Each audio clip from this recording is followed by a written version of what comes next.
নমস্কার বন্ধুরা, নন্দীগ্রামে উপনির্বাচন আছে, তৃণমূল প্রার্থী খুঁজে পাচ্ছে না। সেই হিসাবে গেছে সেই পুরোনো ব্যক্তির কাছে। ঠিক আছে, দেখো ভাই কি বলছে, তারপরে আবার আমি কিছু কথা বলছি।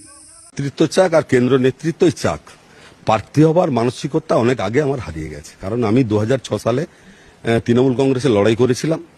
তারপর থেকে প্রার্থীর জন্য দল ভাবেনি। আজকের ভাবলে তো আর সেই জায়গাতে আমি পা দেবো না। অতএব প্রার্থী তো দূরের কথা, আমি নিজেকে দল থেকে কোনো রাজনীতি করব না, নিজেকে অবসরের জন্য আমার প্রস্তুতি নিয়ে নিচ্ছি।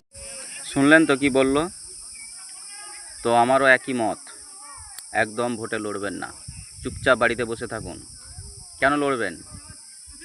যখন কিছু বিপদ হবে তখন লড়বে মুসলমানরা। এই মানুষগুলো কোনো টিকিটের যোগ্য ছিল না আগে, এরা তৃণমূলের হয়ে লড়াই করেনি, তখন তোমাদের মনে থাকেনি। আজ কোথায় গেল তোমার আইপ্যাককে বলো প্রার্থী বাছাই করতে। তৃণমূলের সব থেকে যদি ক্ষতি করে থাকে এই আইপ্যাক করে গেছে। ভালো মানুষগুলোকে তোমরা চিনলে না, সেই জন্য আজকে এই দলটার এই অবস্থা। হ্যাঁ, সেই জন্য এই কথাটা আমি বলছি, কেননা আমি নিজে দলের ভিতরে থেকে বুঝতে পেরেছি, দেখেছি ভালো মানুষের জায়গা নাই। সেই জন্য আজকে এই রকম পরিস্থিতি হলো, মানুষ সেই জন্য মুখ ফিরিয়ে নিল। আজকে গেছে মুসলমানকে। সুফিয়ান ভাই, তুমি যেই ডিসিশনটা নিয়েছো একদম সঠিক ডিসিশনটা তোমার, এতে আমারও মত।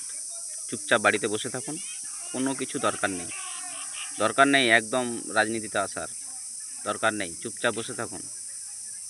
যখন প্রয়োজন ছিল তখন তোমার কাছকে যায়নি, এখন বিপদ সেই জন্য গেছে।